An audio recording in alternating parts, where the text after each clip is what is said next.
Vamos então falar sobre cilindros. Cilindros aí que pertencem à área da geometria espacial. É um campo de estudo da área da geometria espacial em que remete ao estudo de corpos redondos. Então, dentre os corpos redondos que a gente vai estudar, cilindro é um deles. Meu Deus do céu, como eu estou hoje enganchando a língua! Vamos então estudar cilindro. Cilindro é um dos 3 corpos redondos que a gente estuda quando se fala de geometria espacial. Então, além de cilindro, a gente tem também cone e esfera. Esta aula será dedicada a cilindro, ok? Então, vamos lá. Definição, né? Em matemática, um cilindro é um objeto tridimensional gerado pela superfície de revolução de um retângulo em torno de um de seus lados. De maneira mais prática, o cilindro é um corpo alongado e de aspecto redondo, com o mesmo diâmetro ao longo de todo o comprimento. Então, o cilindro é essa região que está aparecendo aí do lado direito da tela, certo? Em que a gente conseguiu aí definir segundo um corpo alongado, em que se tem aí o diâmetro, né, de maneira permanente, do início de sua base até o final de sua base. Ok? Outro destaque também para do cilindro é que ele não é um poliedro, certo? A gente estudou poliedros, e poliedros são aquelas figuras espaciais, né? Figuras tridimensionais, que são formadas apenas por regiões planas. Cilindro não, né? Tem regiões curvas e, logo, não é um poliedro. Alguns exemplos, né, de cilindro, né, essas figuras aí, só para ilustrar aonde pode aparecer cilindro, né, dentre outras várias que a gente tem, que explanam aí, né, o formato, a forma do cilindro. Vamos à classificação dele então, certo? A gente tem de 2 modos. Igual a classificação de pirâmides e prisma que a gente fez, o cilindro também pode ser oblíquo e reto. Quando ele é oblíquo, a geratriz, que a gente vai falar um pouquinho depois disso, mas a gente já sabe mais ou menos que é geratriz, porque a gente comentou isso a gente comentou nas pirâmides. Então, quando a geratriz é oblíqua, ou seja, quando ela é um ângulo diferente de 90 graus, então você tem aí um cilindro oblíquo. Quando ela é 90 graus, então o cilindro passa a ser reto. Então agora a gente vai ilustrar, né, o cilindro oblíquo pelo plano, né? Por 2 planos, na verdade. Plano alfa e plano beta. Então, no plano alfa, a gente tem um plano alfa aí, e a gente vai usar o quê? A gente vai usar um círculo que pertence ao plano alfa, como estamos vendo aí. Então, esse círculo agora, ele está sendo transladado, certo? Ele vai aparecer de modo que ele pertença a um outro plano, plano beta. Então, na hora que eu tenho esses 2 círculos e fazendo a projeção, de modo que não seja uma projeção ortogonal, a gente vai ter aí o cilindro oblíquo, certo? E nele a gente tem alguns elementos. A base, o eixo, e aparecem aí também, né, por ter bases, um círculo, então a gente tem o raio da base, a gente tem a geratriz G e a altura. Okay? Então, esses são os 3 elementos de um cilindro. O raio da base L, a altura H e a geratriz G. E o cilindro reto? Cilindro reto, a gente vai ter aí, a única coisa que vai diferenciar do cilindro oblíquo é que a geratriz, a medida dela no caso, é coincidente com a medida da altura, como a gente falou aqui. E além disso, o eixo, né? O eixo que pertence ao cilindro, que é justamente a reta que passa pelo centro das bases, ela vai ser perpendicular à base. Então, a gente tem aí, né, a gente falou lá no início que o cilindro era resultado da rotação de um retângulo, né, 360 graus, é o giro completo. Então, a gente tem aí o retângulo ABCD, e ao fazer o giro completo desse retângulo em torno desse eixo aí, que é o eixo AD, a gente vai ter o cilindro, né, que aparece aí do nosso lado direito.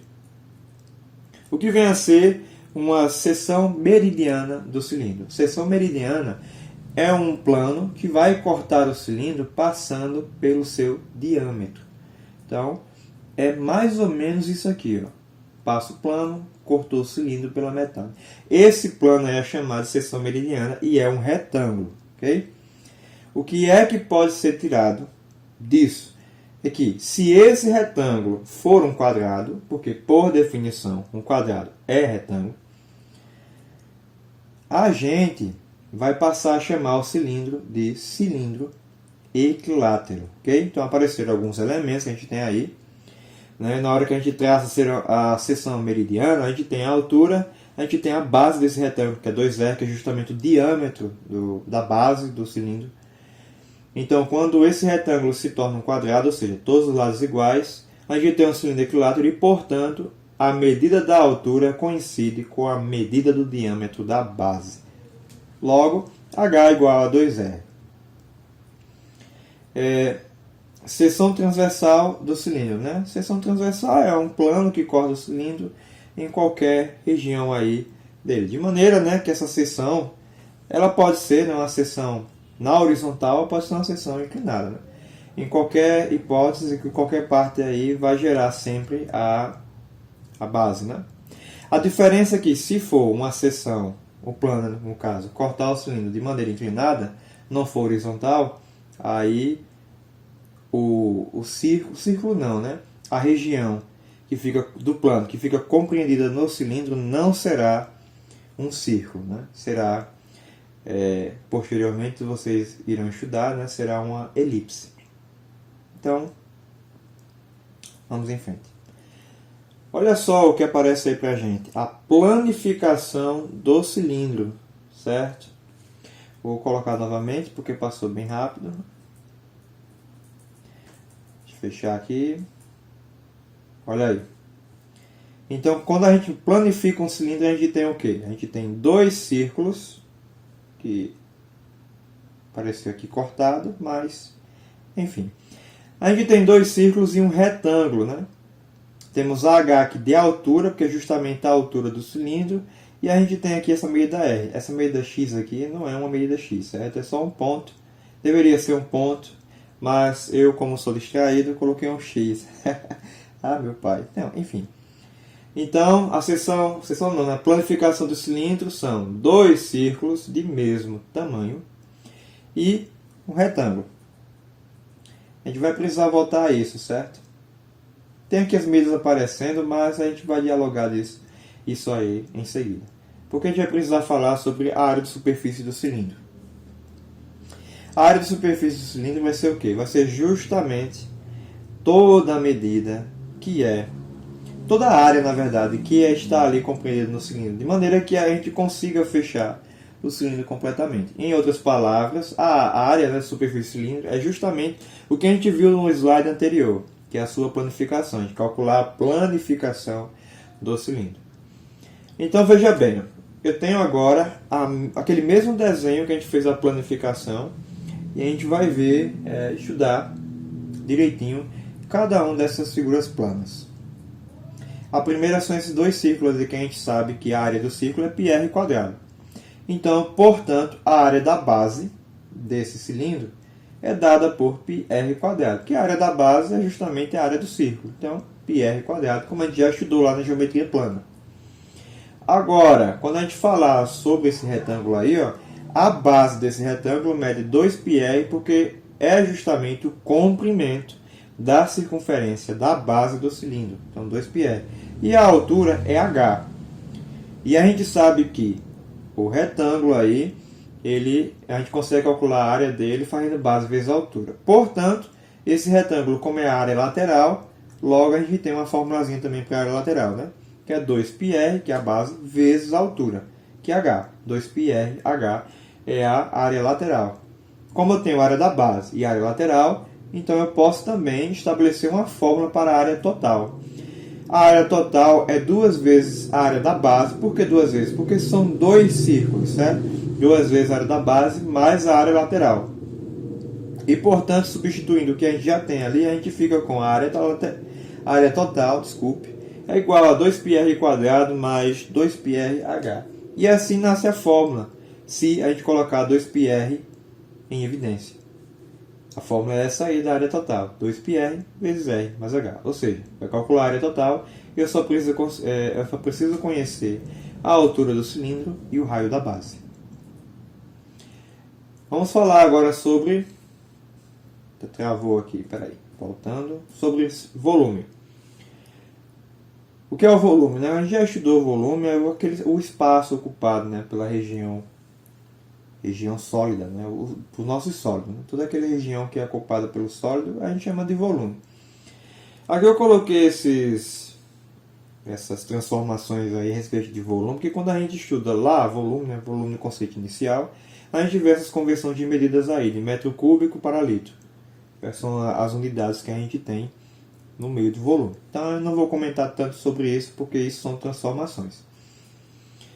Eu quero chegar no volume do cilindro, certo? O volume do cilindro, olha na leitura aí, possui duas faces iguais de formato circular. Para calcular o volume do cilindro, deve-se fazer o produto da área de sua base pela altura. Olha só, produto da base, da medida da base, né, vezes a medida da altura. E, portanto, a gente tem a formulazinha aí, πr quadrado h. Πr quadrado é a área da base, né? A área da base que é um círculo, πr quadrado. E a altura que é h. Então, pronto. Esse é o volume. De certo modo, agora a gente pode fazer um resumão de tudo, né? Essa primeira fórmula aqui, que é o comprimento da circunferência, que é uma fórmula necessária para alguns casos de resolução de problemas com cilindro, e a gente já conhece, né? C é igual a 2πr. Eu coloquei r quadrado, gente. Não é r quadrado. É 2πr. Pelo amor de Deus, tira esse r quadrado. Espera aí, eu vou tirar esse r quadrado para voltar.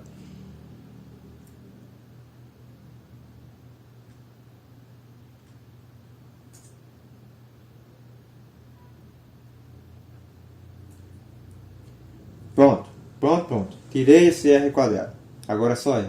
C é igual a 2πr. A área do círculo, como a gente já conhece, πr quadrado. Então essas duas formulazinhas são fórmulas necessárias para algumas situações na resolução de problemas que envolvem cilindro. Agora, as fórmulas que a gente viu do cilindro. Quando se tratar do cilindro equilátero, a gente vai ter que a altura é igual ao diâmetro da base, ou seja, 2r. A gente tem as fórmulas da área da base, área lateral e área total, como já viu. Na área da base é πr quadrado, área lateral 2πrh e a área total 2πr, que multiplica a soma entre r mais h. E por fim, o volume, que é πr quadrado h. Beleza? Então isso é um resuminho do que a gente vai precisar para resolver algumas situações ligadas aí a cilindro. Beleza? Então na nossa próxima aula a gente vai trabalhar apenas com resolução de exercícios voltados aí para o cilindro. Então é isso. A nossa aula é sobre isso. E acho que eu falei aula. A nossa aula é sobre cilindro e foi finalizada neste exato momento. Então, até mais.